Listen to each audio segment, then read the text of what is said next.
Hello everyone, thanks for joining me and welcome from a very sunny and warm Sussex today. Here we are, still broadcasting from home, and today I thought I'd talk a bit about tank containers. There's been a lot of news from that sector lately, and we know that they're doing reasonably well at the moment. The way that things have shaken out with the COVID-19 virus, the lockdown, and excess inventory here and there has worked to the benefit of tank operators and lessors who have seen demand increase for tanks over the past few months. I'm going to talk a bit about sustainability, a bit about flexibility, and a lot about safety. But first, sad to hear this week of the death of David Jenkins, founder of Multistar. And you would be hard-pressed to find a more significant doyen of the industry, especially in those days when South Africa was the hub of a lot of activity. So our thoughts are with David's family at the moment. Anyway, I promised to talk about sustainability, and the International Tank Container Organization, ITCO, has been very busy lately. And I think I mentioned, if I didn't, I should have done, that they have put together a brief video, an animation, 2 minutes or so, on plastic bags, basically, highlighting the way that plastic bags have moved from being ubiquitous to being the work of the devil, really. And that single-use plastic bags in particular are anathema these days. Also pointing out, of course, that liquids are transported quite widely in bulk in what are essentially big single-use plastic bags, flexi bags, or whatever you want to call them. And as they say in this video, what's the point of taking your recyclable shopping bags, your Hessian bags, your bags for life or whatever, to the supermarket and buy stuff if that stuff has arrived in a great big plastic bag? Tank containers being the obvious alternative. Much more sustainable insofar as they last for a very long time, can be cleaned, reused, and at the end of their lifetime recycled. There was also news recently from Den Hartog, and this is sort of an illustration not just of the sustainability applications of tank containers, although that's part of it, but also their flexibility.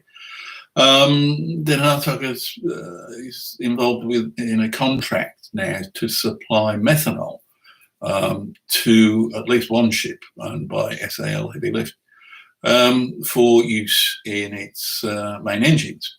Obviously, the engine is had to be adapted to run on methanol, which I believe is mixed with hydrogen and injected.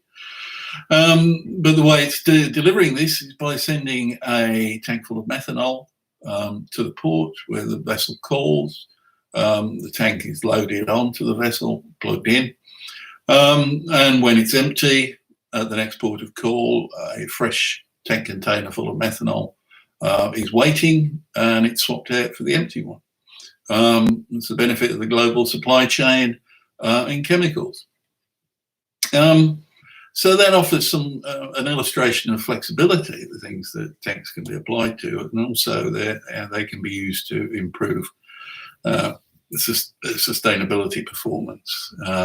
Interesting to note, by the way, on that video that was released last week, that it's already got a lot of pickup from not just ITCO members, but some of those in particular who said that yes, this fits right in with our corporate sustainability requirements, and they've posted it. Some of the big lessors, for instance, Euratainer and Raffles Police, I noticed, have posted on their websites too. The other bit of work from ITCO that's come out lately is its new guidance for working on top of a tank container. Now, basically the guidance comes down to don't do it. But it struck me that health and safety legislation, health and safety at work legislation has been around for an awful long time now, over a century in many of the developed countries of the world. And yet still people are going to what are potentially high hazard sites and are expected to perform what are unsafe actions, which is to clamber up on top of a tank container and load the thing. Those sites where that is the practice have a duty of care not just to their own employees, but to all workers who are entering the site and anybody else, for that matter, on their premises. So it seems strange that they can still get away with requiring third-party employees, such as truck drivers, to get up on the top of the tank. It's quite high up there, and if you fall off, you're going to hurt yourself. So ITCO's guidance, as I say, so for a start, don't do it. If you've got to do it, make sure there's a fixed gantry. Now, I was reading through this guidance, and a couple of things struck me. For one thing, tanks, like road tanks, road tankers generally, are fitted with a ladder and a walkway along the top. And that sort of invites the facility where the vehicle is calling to say, well, you've got a ladder and a walkway, get up there and use it. But it goes very clear that that's not the purpose. The purpose of those is that in some cases that will be necessary to get up on top of the tank. And also, I mean, I remember when I used to clamber up on road tankers delivering fuel at the petrol station where I was working. The transition from the ladder to the manway on top is tricky. On a road tanker, there are handles to help you do that, but on a tank container, because it's got to fit into the frame, you can't do that. And I wouldn't like to think of myself having to make that maneuver, especially on a windy, dark night in Stanlow, wearing PPE and gloves and big boots. Maybe I would have done when I was younger, but certainly not now. And so one wonders why this is still called for. One can't escape the conclusion that it's more about cost saving than anything else.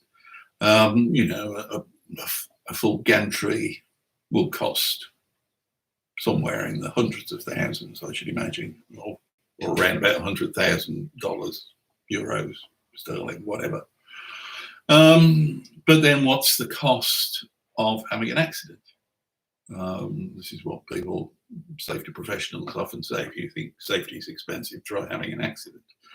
And I can't help thinking that when the worst should happen, the costs involved in litigation, even involved in getting involved in litigation, never mind the fines that might accrue, and of course the risk of corporate manslaughter charges if the worst comes to the worst.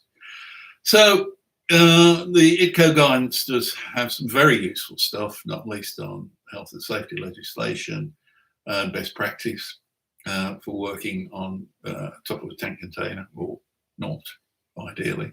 I would say read it alongside ECTAS. That's the European Chemical Transport Association, has a similar document that covers road tankers as well. If you're involved in that end of the business, and if you are an operator and you don't offer full protection gantry at your loading sites, you better have a good excuse why. That's it for me for this week. Stay safe till I see you again. Hope to see you next Tuesday. There'll be something else interesting to talk about. But bye for now.